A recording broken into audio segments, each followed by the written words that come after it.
Thank you and good afternoon everybody. I'm first going to just come clean and introduce myself. I spent most of my life in the chicken industry. Apologies for this. I grew up on a poultry farm in Lancashire, very near. I think I played cricket against Steve Ormerod wherever he was. We were at school close by. My dad had battery hens, 60,000 of them, and I lived through that transition to free range that was referenced before, and I've got some pretty well, I would like to think good thoughts on that. I've spent my career, I retired to Pembrokeshire a few years ago, working mostly on intensive agriculture and how to make it more efficient. So specifically how to make chickens convert the feed more efficiently than they did in the past.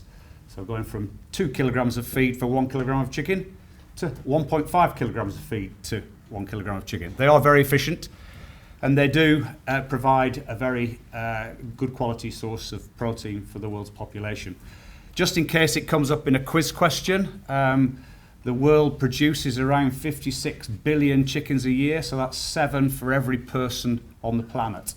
So it is a rather large industry. Here in the UK, we produce about 1 billion. I think we consume about 15 chickens per person per capita in the UK. So that was just by way of introduction. Also, I have a master's degree in tropical agriculture, which I'm hoping will come in more useful in the future as the climate warms, but is of no use whatsoever at the moment.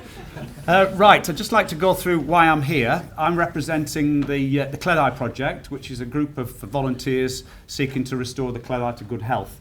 I'm one of thousands and thousands of like-minded volunteers up and down the country, working on lots and lots of different rivers, doing much the same things.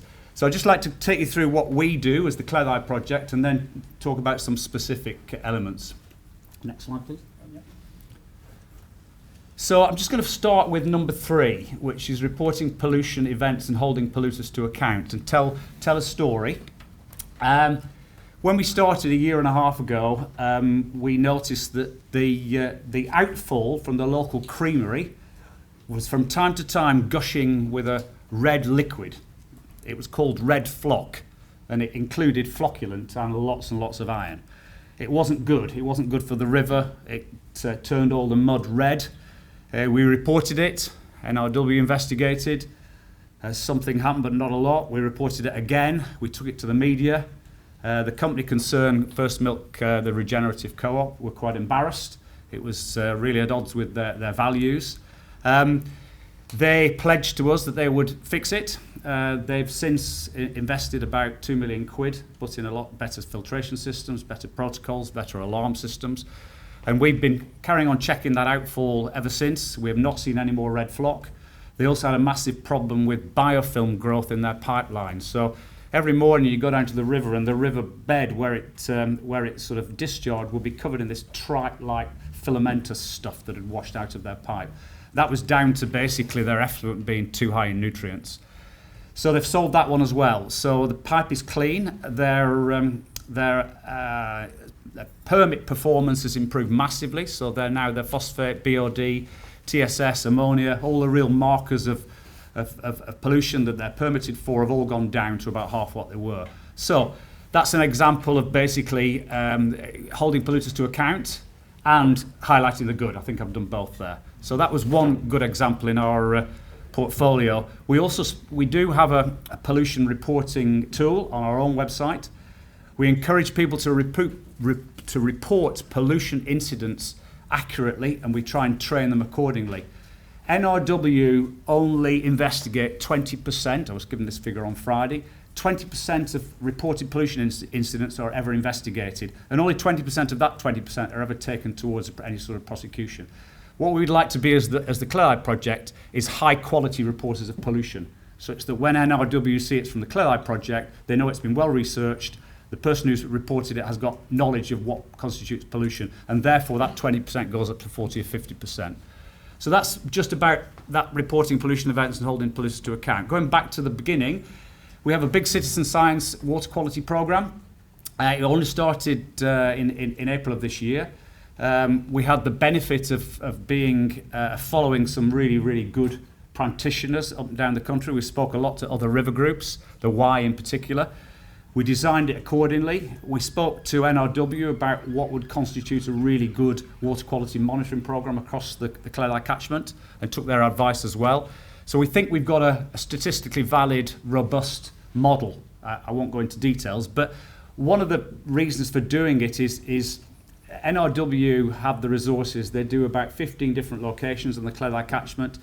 They don't do them particularly frequently.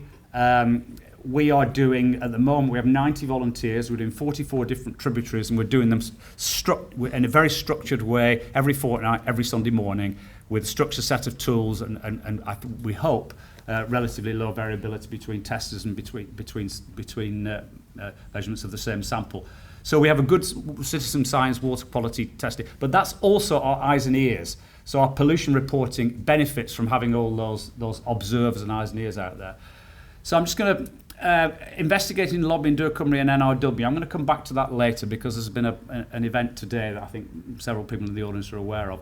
We have a reasonably sizable schools and community programme. Our philosophy is that we want the children of Pembrokeshire to love their river, understand its ecology, understand its health, enjoy it. So I think we've been in about 16 different primary schools so far, putting that picture to the children.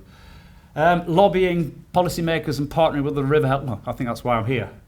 is partnering, talking to people, and sharing what we've learned. So next slide, please. Right, a bit about the Cleddau. The Cleddau's over there somewhere. I think that's the right direction. It's a long way west. It is a little bit out of sight, out of mind. We're not a sort of superstar, rock star river like the Wye and the Usk, etc. It's also quite different. One bullet I missed off here is it's the worst performing SAC river in Wales. So if you look at the percentage failures on the compliance assessments done by NRW, it's the worst. We've compared our own citizen science nitrate phosphate data to what other river groups are showing, and we're in a lot of cases double. So the Cleddau is, from a nutrient pollution perspective, is in pretty poor health. We also have the highest density of cows of all the Welsh SACs, possibly the highest density of cows north of Haverfordwest in an area about 20 kilometres square in the whole of the UK. So we have a lot of cows. Thirdly, we don't have a particularly big river. The flow of the western and eastern Cleddau's is about a third of, for example, the Typhy or the Towie. The Towie's bigger still. So we don't have a big flushing effect compared with some other rivers relative to the intense agriculture that we have.